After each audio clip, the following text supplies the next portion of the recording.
आपके साथ मैं हूं समीर अब्बास। दुनिया पर जिस खतरे की आशंका जताई जा रही है वो खतरा अब सच साबित होता हुआ नजर आ रहा है। साउथ चाइना सी में अमेरिका के लगातार जारी युद्धाभ्यास से घबराकर चीन भी अब खुद को अटैकिंग मोड में ले आया है। जिनपिंग की सेना ने ऐलान कर दिया है कि वो जंग के लिए तैयार है।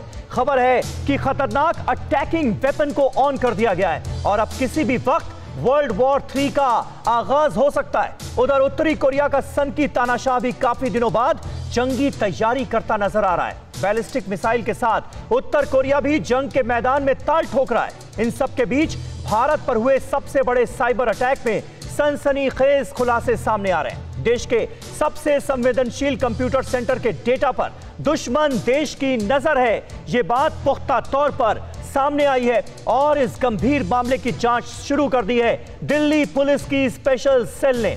इन तमाम खबरों पर अब से थोड़ी देर तक हमारी रहेगी खास नजर, लेकिन सबसे पहले इस वक्त की सबसे बड़ी खबर। अमेरिका और चीन में चरम पर पहुंचा है तनाव। चीन ने अमेरिका को दी है जंग की सख्त चेतावनी। चीन ने अमेरिका से कहा है कि हम युद्ध के लिए तैयार हैं। अमेरिका के सैन्य अभ्यास से दरअसल चीन बौखला गया है। ब्रिटेन के अखबार डेली एक्सप्रेस की ये बड़ी खबर सामने आई है। अखबार का ये बड़ा खुलासा सामने आया है।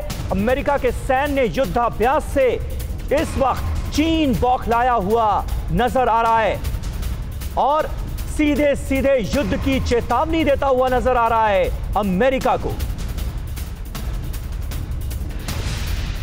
तो अमेरिका और चीन में चरम पर तनाव पहुंचता हुआ नजर आ रहा है। चीन ने अमेरिका को सीधे तौर पर अब जंग की सख्त चेतावनी दे दी है। चीन ने अमेरिका से कहा है कि चीन युद्ध के लिए पूरी तरह से तैयार है। अमेरिका के सैन्य अभ्यास से इतना बौखला गया है कि चीन की अब सीधे जंगी धमकी दे रहा है। कह रहा है कि जंग के लिए चीन बिल्कुल तैयार है, बिना यह सोचे कि अमेरिका से जंग के बाद चीन का क्या होगा। और आपको बता दें, गुआम मिलिट्री बेस पर अमेरिकी ड्रिल जिस तरह से चल रही है उससे घबराया हुआ चीन नजर आ रहा है और अब सीधे सीधे अमेरिका को चीन जंग की धमकी दे रहा है। कह रहा है कि जंग के लिए ड्रैगन बिल्कुल तैयार है।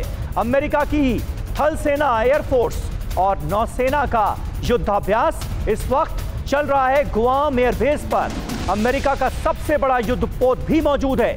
11,000 सैनिकों के साथ अमेरिका ये युद्धाभ्यास कर रहा है और इस युद्धाभ्यास ने चीन को बहुत बेचैन कर दिया है और पूरी दुनिया के सामने ये बड़ा सवाल खड़ा हो गया है कि क्या अमेरिका और चीन में युद्ध होने जा रहा है। युद्ध हो सकता है क्या? यह निश्चित तौर पर एक बड़ा सवाल है। आइए इस बड़ी खबर को अपनी इंफॉर्मेशन वॉल के जरिए समझने की कोशिश करते हैं, क्योंकि इस वक्त पूरी दुनिया नजरें गड़ाए हुई है अमेरिका और चीन के रुख पर कि आने वाले वक्त में होने क्या वाला है। अमेरिका चीन में युद्ध होगा क्या? अमेरिका चीन तकरार से वर्ल्ड वॉर 3 की हो सकती है शुरुआत और इस बात के आसार, इस बात की आशंका लगातार जताई जा रही है कि ऐसा मुमकिन है। गुआम एयरबेस पर दरअसल अमेरिका 11,000 सैनिकों के साथ बड़ा युद्धाभ्यास कर रहा है, वॉर प्रैक्टिस कर रहा है और इस युद्धाभ्यास ने चीन को परेशान करके रख दिया है। गुआम एयरबेस पर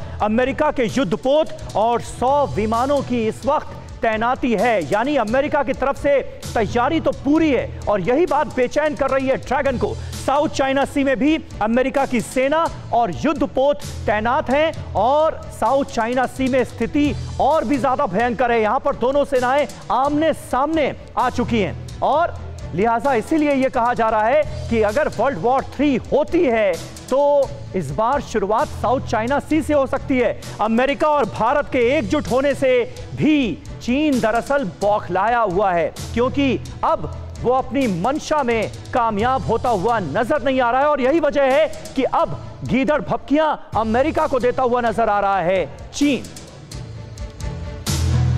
और इस वक्त हम सीधे रुख करेंगे LAC पर मौजूद हैं हमारे दो सहयोगी। हमारी सहयोगी सुमेरा खान भी इस वक्त वहां पर पहुंच चुकी हैं। अभिषेक उपाध्याय लगातार 3 हफ्तों से वहां पर बने हुए हैं।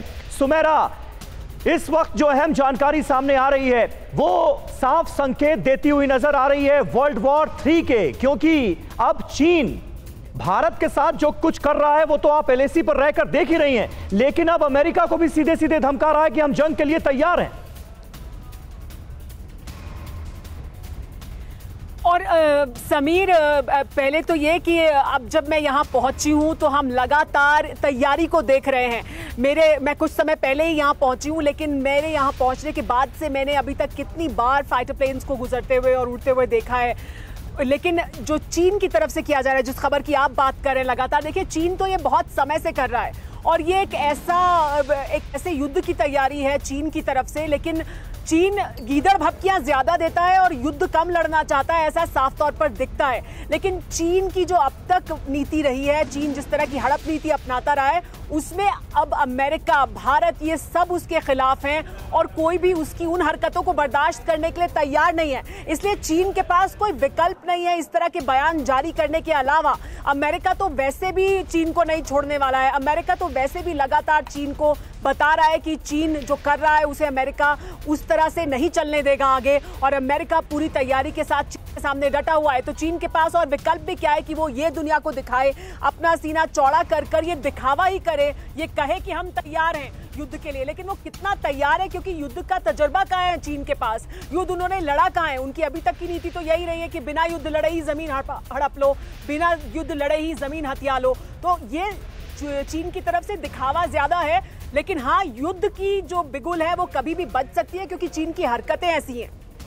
बिल्कुल बिल्कुल, और अभिषेक उपाध्याय भी वहां हमारे साथ इस वक्त मौजूद हैं। अभिषेक, और देखिए लगातार जब हम एक्सपर्ट से बात करते हैं और बड़ा पैनल इस वक्त हमारे साथ जुड़ गया है, उनसे आपका तारुफ भी करा दें। लेफ्टिनेंट जनरल संजय कुलकर्णी साहब हमारे साथ इस वक्त मौजूद हैं, रिटायर्ड मेजर जनरल एजेबी जैनी साहब हमारे साथ इस वक्त जुड़ चुके हैं, सुरेश कुमार गोयल साहब हमारे साथ मौजूद हैं, फॉर्मर डिप्लोमेट हैं, और पुष्पेश पंत साहब भी हमारे साथ मौजूद हैं, पॉलिटिकल एनालिस्ट हैं, मनीष झा भी हमारे साथ जुड़ गए हैं। और अभिषेक, देखिए बार बार जब हम एक्सपर्ट से बात करते हैं तो ये बात निकलकर सामने आती है कि जब वर्ल्ड वॉर 3 की आशंका का हम जिक्र करते हैं तो हर कोई ये कहता है कि इस बार शुरुआत साउथ चाइना सी से हो सकती है। वहां भी हम देख रहे हैं अमेरिका और चीन आमने सामने है। देखिए, साउथ चाइना सी में हालात लगातार गंभीर बने हुए हैं, ये हम बहुत दिन से देख रहे हैं। अमेरिका की वारशिप वहां पर हमने देखा, कितनी बार देखा कि अमेरिका की जो स्पाई प्लेन है वो उधर गए और उस पर चीन ने बड़ा एतराज जताया। वार ड्रिल दोनों ओर से देख रहे हैं, बहुत दिन से चल रहा है। यहां सबसे महत्वपूर्ण चीज है टाइमिंग। टाइमिंग इसलिए महत्वपूर्ण है क्योंकि अब धीरे धीरे वक्त नजदीक आ रहा है। अमेरिका में राष्ट्रपति के चुनाव का वक्त नजदीक आ रहा है और अमेरिका में माना जा रहा है कि दो ही मुद्दे हैं, एक मुद्दा है कोरोना और दूसरा मुद्दा है चीन। इन्हीं दो मुद्दों के इर्द गिर्द ये पूरा चुनाव होने जा रहा है। और ऐसे में साउथ चाइना सी में जो गतिविधियां हो रही हैं उसको ये मान के चलिए कि अगर कोई भी घटना या दुर्घटना हो जाती है तो वो स्केलेट हो सकता है, इससे बिल्कुल इंकार नहीं किया जा सकता है। बिल्कुल बिल्कुल अभिषेक, और सुमेरा इस वक्त एलएसी पर मौजूद है, TV9 भारतवर्ष की वॉर टीम, और वहां से पल पल की अपडेट हम आगे भी लेते रहेंगे। आप दोनों बने रहे हमारे साथ। इस बीच एक और बड़ी खबर, ताइवान के हमले से डरे चीन ने वॉर ड्रिल की है। ताइवान के पास चीनी सैनिकों की वॉर ड्रिल हुई है, संप्रभुता की रक्षा के लिए ये वॉर ड्रिल की गई है, ये चीन ने माना है। ताइवान में यूएस अफसरों की एंट्री से दरअसल चीन बौखलाया हुआ है। ताइवान के मुद्दे को चीन ने आंतरिक मामला बताया है और ये भी एक बहुत बड़ा रीजन है जिसकी वजह से अमेरिका और चीन के बीच तनातनी बढ़ती हुई नजर आ रही है। पुष्पेश पंत साहब, मैं चाहूंगा इस पर आपकी प्रतिक्रिया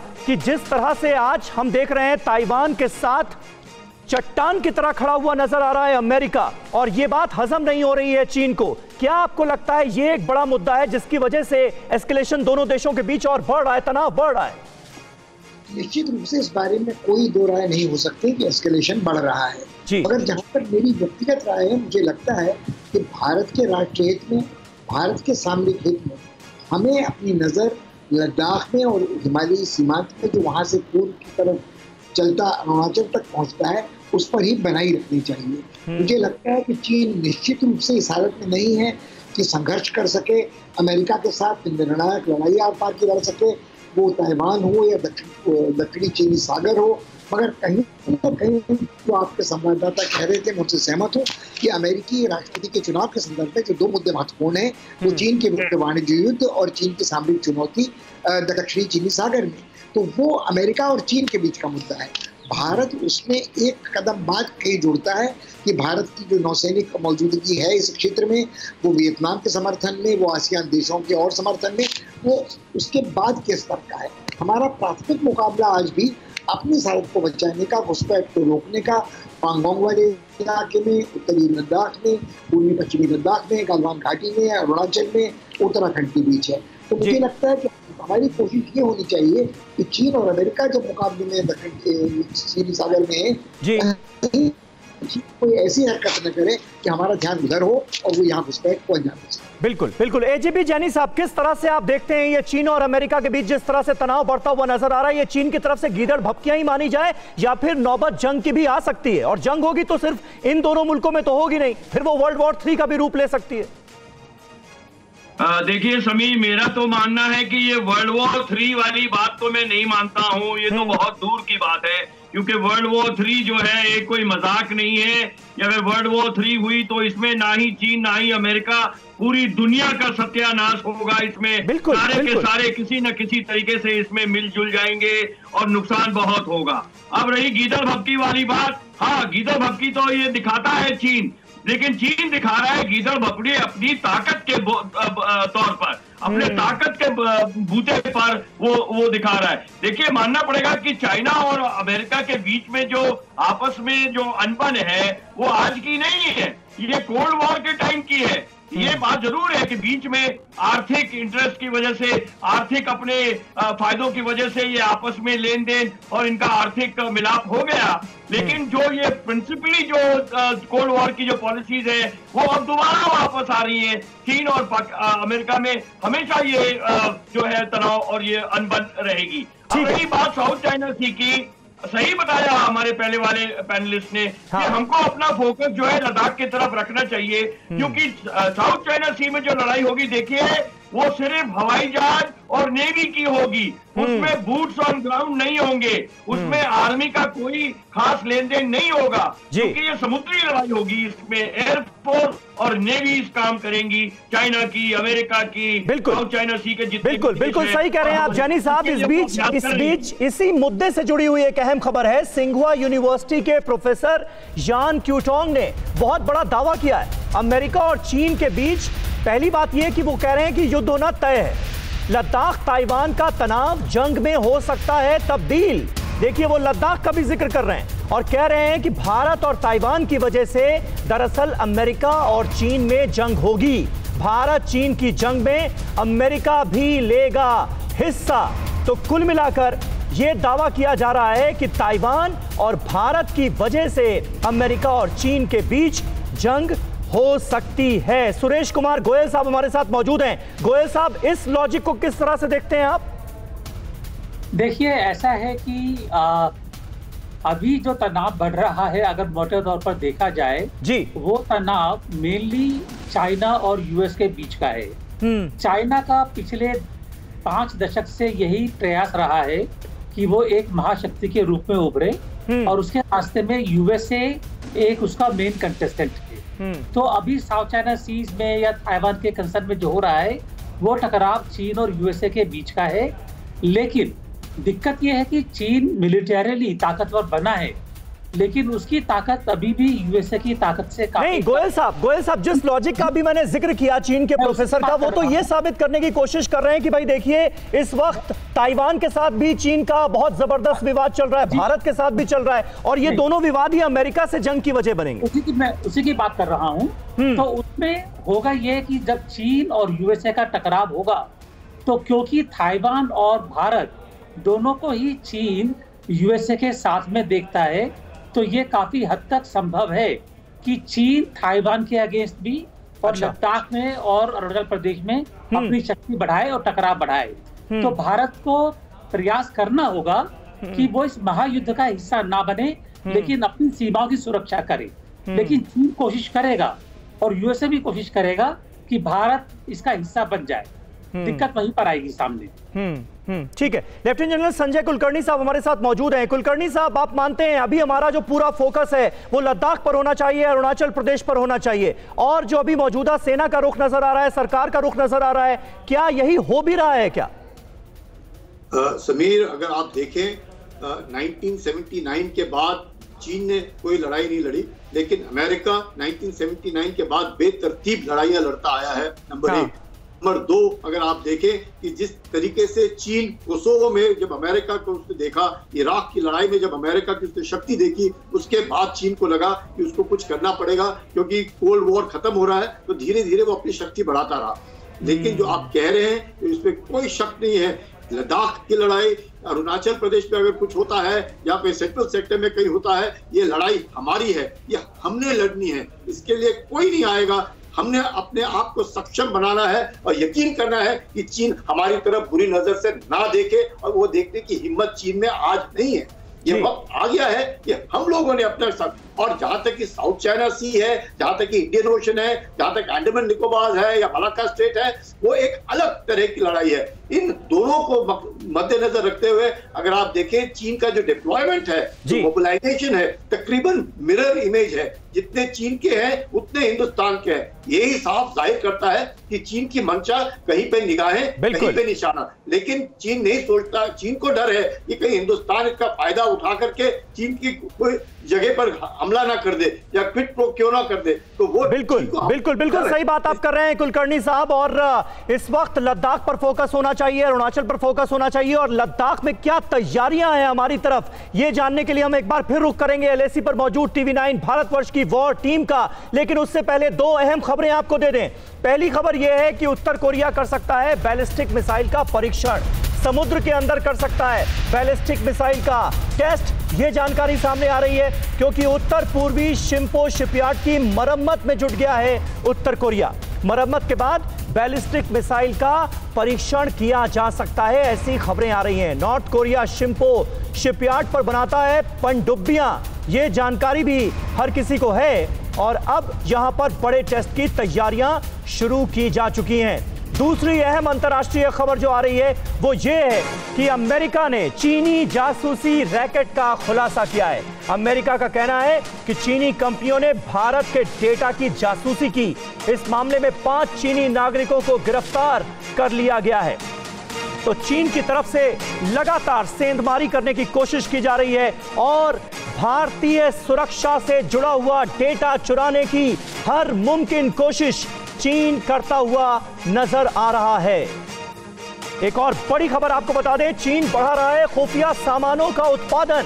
जिनपिंग ने किया है खुफिया सामान बनाने वाली कंपनी का दौरा। इंटेलिजेंस उपकरणों का जिनपिंग ने लिया है जायजा। तो युद्ध की तैयारी पूरी तरह से अमल में लाता हुआ उधर चीन भी नजर आ रहा है, और यही वजह है कि हर मुश्किल परिस्थिति का सामना करने के लिए हमारे वीर जवान सरहदों पर डटे हुए हैं। जबरदस्त तैयारियों के साथ मुकाबले की पूरी तैयारी की जा चुकी है और मौजूदा वक्त को भांपते हुए ऐसा करना बहुत ज्यादा जरूरी भी है। मनीष झा हमारे संवाददाता इस वक्त मौजूद हैं। मनीष, एक छोटा सा रिएक्शन आपसे, आने वाले वक्त में एस्केलेशन और क्या बढ़ता हुआ नजर आ रहा है या फिर बातचीत से कुछ हल निकलेगा, कुछ मामला शांत होगा, ऐसी उम्मीद हम करें?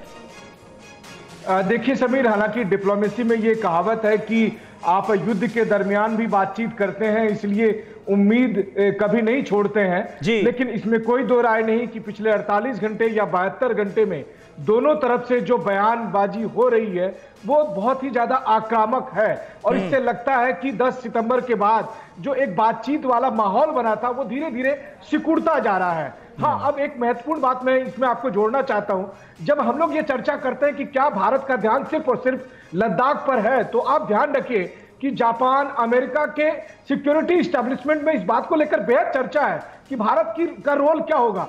अगर भारत ये उम्मीद करता है कि अमेरिका, जापान या दूसरे देश उसका साथ दे, तो क्या भारत साउथ चाइना सी या ताइवान के मामले पर सिर्फ मूक दर्शक बना रह सकता है, या बाहर से ही रहेगा, बाहरी समर्थन ही देगा? तो इस तरह की तमाम बातचीत जो है वो सभी देशों के आपस में जब टॉप लीडरशिप बैठती है या सिक्योरिटी के लोग बैठते हैं तो उस समय खुलकर इस पर चर्चा होती है कि आप कितने आगे बढ़ेंगे। जी बिल्कुल बिल्कुल मनीष, बने रहे हमारे साथ। सीधे एलएसी लिए चलते हैं एक बार फिर अपने दर्शकों को। सुमेरा खान वहां हमारे साथ पहुंच चुकी हैं, इस वक्त लद्दाख से एलएसी से हमारे साथ मौजूद हैं। सुमेरा, ये बताइए, जब ये कहा जा रहा है कि अगले 14 महीने का पूरा इंतजाम एलएसी पर कर लिया गया है, आने वाले वक्त में जबरदस्त ठंड होने वाली है इन इलाकों में जहां पर इस वक्त आप मौजूद हैं, किस तरह की तैयारियां आपने अपनी आंखों से देखी हैं, जरा बताएं, फर्स्ट हैंड इंफॉर्मेशन दें हमारे दर्शकों को। जी समीर, देखिए TV9 भारतवर्ष लगातार दिखा रहा है और जो तैयारियां हमने देखी हैं वो यही है कि भारत की तरफ से ये बड़ा संदेश है, भारत की तरफ से तैयारी पूरी है और तैयारी अगले 14 महीने तक की है। तो इस बात का अंदाजा लगाइए कि सिर्फ यही आने वाली सर्दियां नहीं, उसके आगे आने वाली सर्दियों के आगे तक की भी तैयारी भारत की तरफ से कर ली गई है। और जो भी सामान, जो भी ज़रूरत सैनिकों के स्तर पर या सेना के स्तर पर है, उन सब चीज़ों की तैयारी है और तैयारी लगातार आगे भी की जा रही है।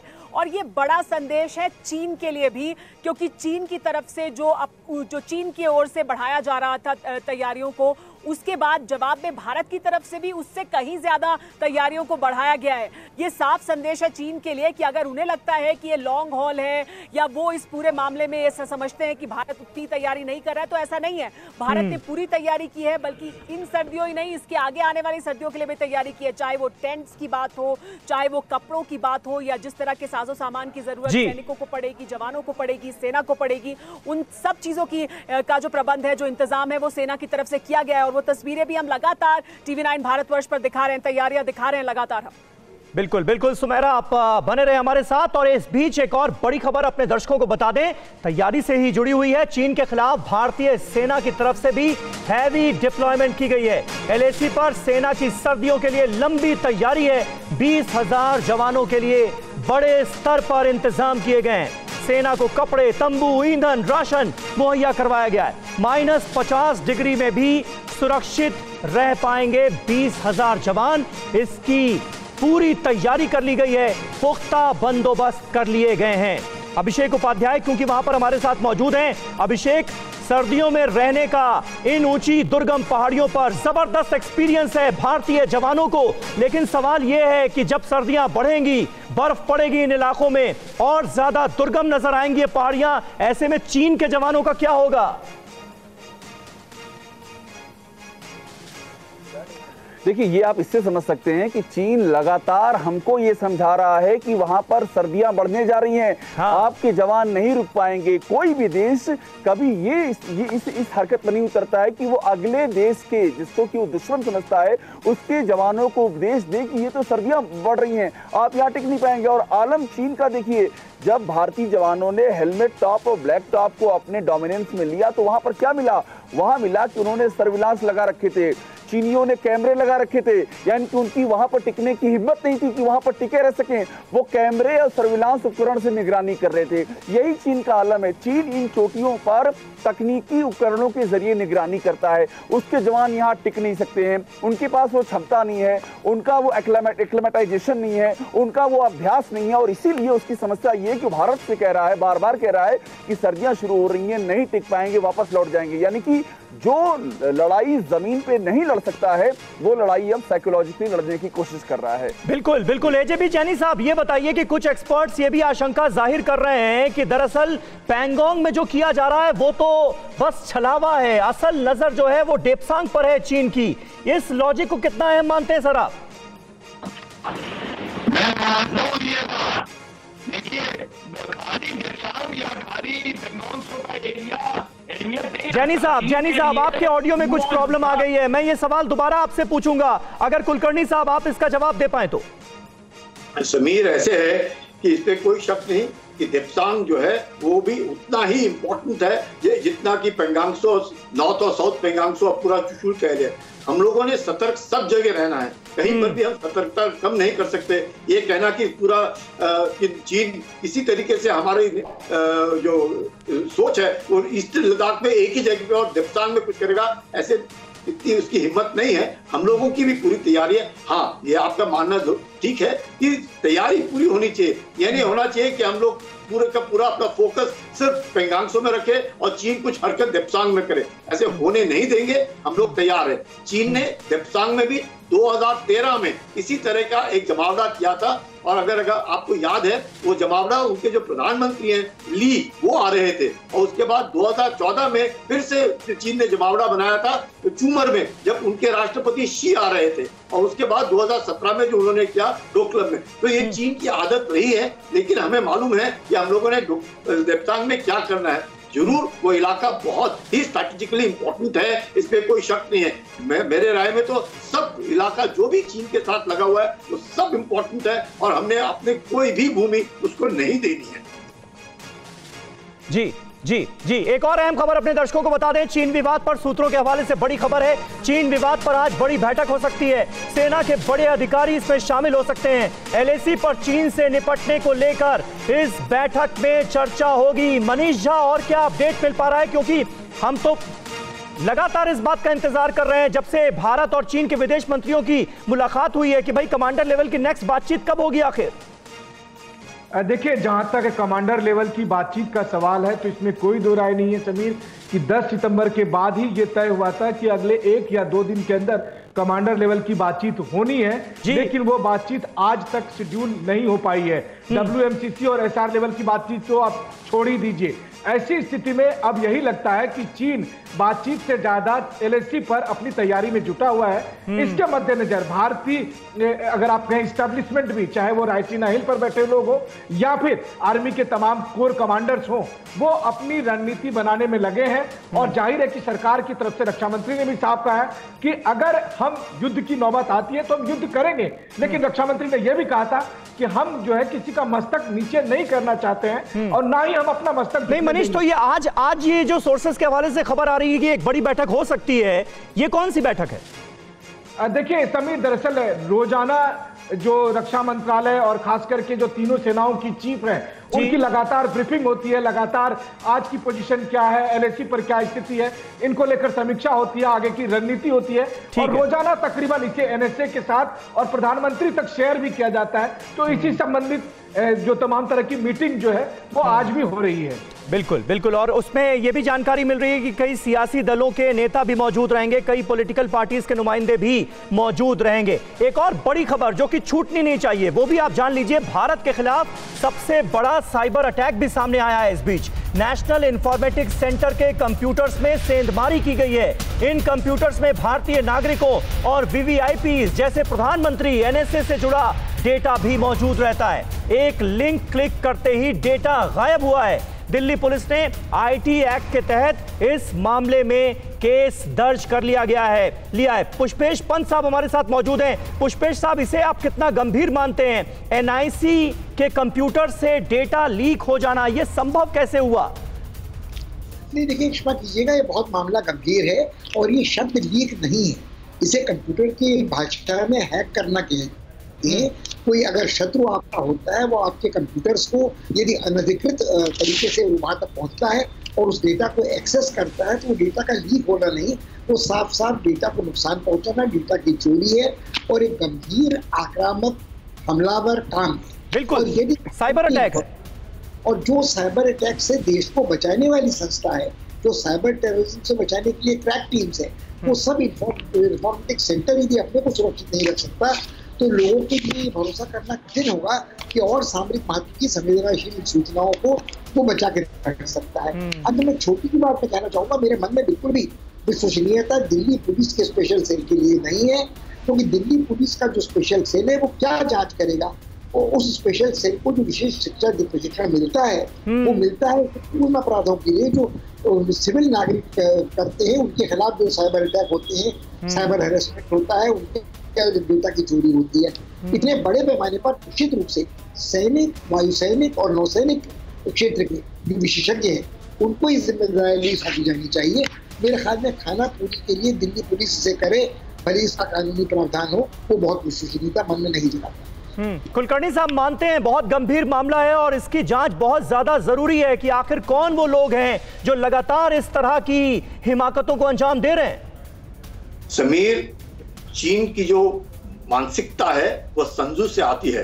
The supreme art of war is to subdue the enemy without a fight. बगैर लड़े अगर आप दुश्मन को हरा सकते हैं, तो चीन ने साम दाम दंड भेद सब तरीके अपनाने लिए हैं कि हिंदुस्तान के ऊपर कैसे दबाव बढ़ाया जाए। इसमें कोई शक नहीं, चीन ने कर रहा है। चीन अब हमारा दुश्मन है और जो दुश्मन जो कर सकता है किसी तरीके से दूसरे को गिराने की, वो पूरी कोशिश कर रहा है। हम लोगों ने यकीन करना है कि हम इंफॉर्मेशन वॉरफेयर में साइबर अटैक्स, हमारे साइबर लॉ, यकीन करना है कि कहां पे फायरवॉल्स हो, किस तरीके से चीन इस तरह के हमले ना करे, ये जो चीजें हैं ये हमने यकीन करना है। चीन बार बार लीगल मीडिया अपना नहीं, यही तो बात है ना कुलकर्णी साहब, फिर हमारी भी तैयारी तो उसी लेवल की होनी चाहिए ना। ये तो बड़ी आम बात है। ये साइबर अटैक का बड़ा पुराना तरीका है कि आपने किसी को एक मेल भेजा, उसमें लिंक है, लिंक को क्लिक करते ही उस कंप्यूटर का सारा डेटा जो है वो गायब हो गया। लेकिन ये हो गया। अभी आप देखिएगा, ये तो शुरुआत है। वो आपके फाइनेंशियल ट्रांजैक्शंस पे हमला करने की कोशिश करेगा, आपके एयर ट्रैवल ATC टास्क के ऊपर हमला करने की कोशिश करेगा। वो आपके नॉर्मल जितने आप 10,000 आदमी की बात करें, आर्टिफिशियल इंटेलिजेंस के द्वारा कितने लोगों के, करोड़ों लोगों के बातचीत के ऊपर ध्यान में रखेगा। तो चीन ने ठान ली है कि वो हिंदुस्तान को कमजोर करने की कोशिश करेगा। और हिंदुस्तान, उसको मालूम है कि एक लोकतंत्र देश है, यहाँ पे फ्रीडम है, सब कोई अपनी अपनी आवाज से बात करने की कोशिश करते हैं। तो वो अपने सिस्टम को समझ गया है और इस सिस्टम में घुस करके अपने ही हमारे लॉज को इस्तेमाल करके हमें कमजोर करने की कोशिश कर रहा है। तो ये हम लोगों ने भी ध्यान देना है, पूरे देश ने सतर्क रहना है। हम सब इंफॉर्मेशन वॉरियर हैं, हम सब एक तरीके से सिपाही हैं। वो सिपाही वो जो सामने लड़ता है वो कन्वेंशनल वॉर है, दूसरी लड़ाई है। हम लोग हिंदुस्तान के अंदर जो वो हम भी सिपाही हैं। हमने यकीन करना है कि कोई भी इंफॉर्मेशन वॉरफेयर को मद्देनजर रखते हुए चीन को मौका नहीं देना है। इसलिए जितने भी सेंट्रल इंफॉर्मेशन है, साइबर लॉज है, अपने बाकी जो आले हैं, जिनके सर्वर्स हैं, कहां पे सर्वर्स हैं, हम लोगों ने इतने चीनी एप्लीकेशन क्यों बंद किए, क्यों हम लोगों ने चीनी के मोबाइल्स के ऊपर इतनी बंदिशें लगा रहे हैं। हमें मालूम है कि मैं आपसे बात कर रहा हूं, वो भी पिकअप करेंगे। बिल्कुल बिल्कुल सही बात आप कह रहे हैं संजय कुलकर्णी साहब। ना सिर्फ सरहदों पर हिफाजत के लिए हमें तैयारी बड़ी करनी है, बल्कि देश के अंदर भी तैयारी हर लेवल पर करनी है, क्योंकि हर फ्रंट पर वार करता हुआ नजर आ रहा है अब चीन। एक और अहम खबर आपको दे दें, LAC पर जाबाजों का हौसला बढ़ाने में जुटी हुई हैं महिलाएं। LAC पर तैनात जवानों को खाना पहुंचाने में जुटी हैं महिलाएं। बॉर्डर से सटे गांव से मदद के लिए आगे आई हैं कुछ महिलाएं। और ये महिलाएं क्या कर रही हैं? ये घरों में खाना तैयार कर रही हैं। घरों से बना हुआ खाना जो है वो जवानों के लिए भेज रही हैं ये महिलाएं। इस नेक काम में जुटी हुई हैं। तस्वीरें आपके सामने हैं। लोगों की हौसला अफजाई से जवानों का भी जोश बहुत हाई है। भारत और चीन विवाद के बीच बॉर्डर पर महिलाओं ने किस तरह से कमर कस ली है, ये आप देखिए। लेह के फॉरवर्ड एरिया में जवानों की मदद के लिए महिलाएं आगे आई हैं। जवानों की मदद के लिए वॉलंटियर बनकर वो ये नेक काम कर रही हैं। ये तस्वीरें हम आपको दिखा रहे हैं लेह के फॉरवर्ड पोस्ट के गांव से। और सुमेरा खान इस वक्त LAC पर हमारे साथ मौजूद हैं। सुमेरा, देखिए इन महिलाओं का जज्बा, और यही तो खासियत है हिंदुस्तान की कि देशभक्ति का जज्बा हर देशवासी में कूट कूट कर भरा है। और ये जो महिलाएं जिस तरह से नेक काम कर रही हैं, घर का बना हुआ खाना पहुंचा रही हैं जवानों के लिए, जवानों के हौसले और बुलंद हो गए होंगे। जी हाँ, बिल्कुल। और देखिए, घर का बना खाना पहुंचाना और जिस प्रेम से, जिस भाव से पहुंचाया जा रहा है, वो अपने आप में बहुत अहमियत रखता है। और जाहिर सी बात है हौसला बहुत बुलंद होगा। लेकिन ये जो आप कह रहे हैं वो बिल्कुल सही बात है कि सिर्फ ये महिलाएं ही नहीं, पूरे देश में हर कोई ऐसा सोचता है कि अगर वो किसी भी तरह से मदद कर सकता है, वो किसी भी तरह से सहयोग कर सकता है उन जवानों का जो इन दुर्गम इलाकों में, इन दुर्गम परिस्थितियों में तैनात हैं देश की सुरक्षा करने के लिए, ताकि हम सब सुरक्षित रह सकें, ताकि देश की सीमाएं सुरक्षित रह सकें और देश की सीमाओं पर जो आंख उठाकर देखने की हिम्मत कर रहे हैं उन्हें जवाब मिल सके। तो देश का हर व्यक्ति इस समय ये सोचता है कि वो किस तरह से मदद पहुंचा सकता है, वो किस तरह से अपनी भावनाएं कम से कम व्यक्त कर सकता है, और उसकी कोशिश लगातार पूरे देश से जारी है। और ये महिलाएं क्योंकि यहाँ इस इलाके में मौजूद है, तो इनकी तरफ से एक बड़ी कोशिश की गई है, एक बड़ी पहल है ये। जाहिर सी बात है अगर जवानों को घर का बना खाना मिलेगा तो इन दुर्गम परिस्थितियों में, इन दुर्गम हालात में, जिस तरह के मौसम में, आने वाले समय में उन्हें यहाँ तैनात रहना है, एक अलग तरह की भावना जरूर दिल में पैदा होती है कि पूरे देश के लोग उनकी चिंता करते हैं, उनकी परवाह करते हैं। वो जानते हैं ये बात बखूबी, लेकिन इस तरह के जेस्चर्स जब किए जाते हैं तो ये भावनाएं उन तक पहुंचती हैं।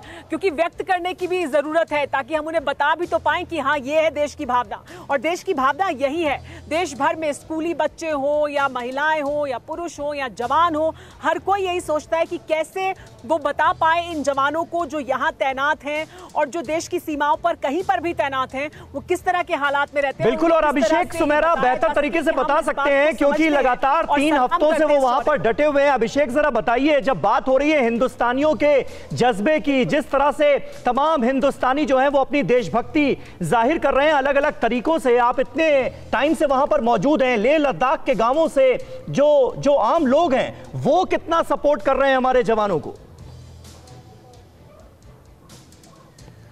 देखिए, ये बहुत बड़ा नेटवर्क है और ये LAC से सटे पूरे गांव में नेटवर्क फैला हुआ है। और ये आज की कहानी नहीं है, ये लगातार की कहानी। अभी जिनके साथ में तनाव है, जब तनाव इतना ज्यादा नहीं था तब भी ये आलम था कि जो LAC के पास सटे हुए गांव है वहां के लोग राशन पहुंचाना, साजो सामान पहुंचाने में मदद करना।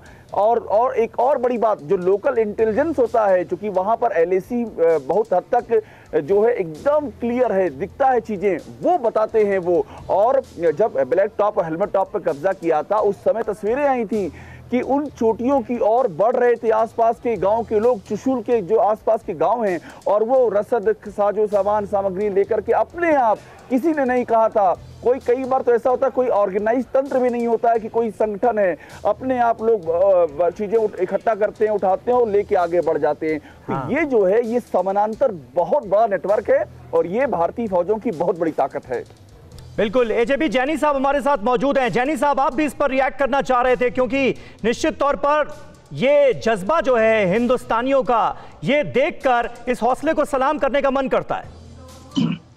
समीर, हमारे देश को क्या दुनिया को पता होना चाहिए कि भारतीय जवान जो है बॉर्डर पे क्यों लड़ता है। वो इसलिए नहीं लड़ता कि सामने दुश्मन है, वो इसलिए लड़ता है कि उसके पीठ पीछे उसका पूरा देश खड़ा है उसके पीछे। ये जो अभी साधु सामान पहुंचाने वाला गांव लोगों का है, ये जज्बा हमारे देश में आज का नहीं, ये पुराना जज्बा है, बहुत हमारी संस्कृति है ये। आप देखें कि 65 की लड़ाई में, 71 की लड़ाई में जो युद्ध हुए पाकिस्तान के साथ में, जब ट्रेनें जाती थी पंजाब के थ्रू, तो गांव से पूरे घड़े के घड़े लस्सी के, रोटी, साग, गुड़, और लोग यहाँ तक कि लेडीज जो है खून के टीके तक लगाती थी जवानों को। तो ये एक बहुत बड़ा मोरल फैक्टर है। जब एक जवान को पता चलता है बॉर्डर पे कि पूरा देश मेरे पीछे खड़ा है, तो किसी से नहीं डरता, फिर वो दुश्मन क्या है उसके आगे। और ये जो इंटेलिजेंस की बात कर रहे थे, ये बहुत बड़ा अहमत है, क्योंकि जो लोकल इंटेलिजेंस होती है, जो लोकल्स के लिए वहां पे पता होता है उनको कि कौन आदमी है, कहाँ है, क्या खबर है, क्योंकि पूरे LAC के ऊपर ना कोई तारबंदी है। सही बात है, सही बात है जैनी साहब। और आप की बात पर सुमेरा भी कुछ कहना चाह रही है। सुमेरा, बोलिए जल्दी से। और समीर, AJP जैनी साहब भी मौजूद है, बाकी रक्षा विशेषज्ञ भी मौजूद हैं। हम बात कर रहे हैं कि कैसे यहाँ पर जो इलाके में लोग मौजूद हैं, जो अभिषेक भी बता रहे थे, वो कैसे मदद पहुंचाते हैं और कैसा नेटवर्क है। लेकिन आपको ये भी बहुत समझना होगा कि सेना का किस तरह का ताल्लुकात है यहाँ पर लोगों के लिए। सेना बहुत कुछ करती है इन तमाम इलाकों में लोगों के लिए, चाहे वो शिक्षा की बात हो, चाहे वो सड़क बनाने की बात हो, मतलब छोटी छोटी चीजों से लेकर अस्पताल हो, स्वास्थ्य सेवाएं हो, सेना का भी बहुत बड़ा योगदान है इन तमाम लोगों के जीवन में। तो एक बहुत मधुर और बहुत ही प्यारा रिश्ता है सेना का और बॉर्डर के तमाम इलाकों के लोगों का। सही बात है, सही बात। और इस रिश्ते पर भी हम बातचीत करते रहेंगे। सुमेरा खान, अभिषेक उपाध्याय, हमारे डिफेंस करेस्पॉन्डेंट सुमित चौधरी, पूरी वॉर टीम जो है मौजूद है TV9 भारतवर्ष की इस वक्त LAC पर। और आपके जरिए जो ताजा अपडेट है वो लगातार अपने दर्शकों तक हम पहुंचा रहे हैं। फिलहाल आप सबका और हमारे तमाम जो एक्सपर्ट्स हमारे साथ जुड़े थे, सबका बहुत बहुत शुक्रिया। क्या आप पर भी बरपा है जालसाजी का कहर? सपने टूटे आपके, न घर के न घाट के।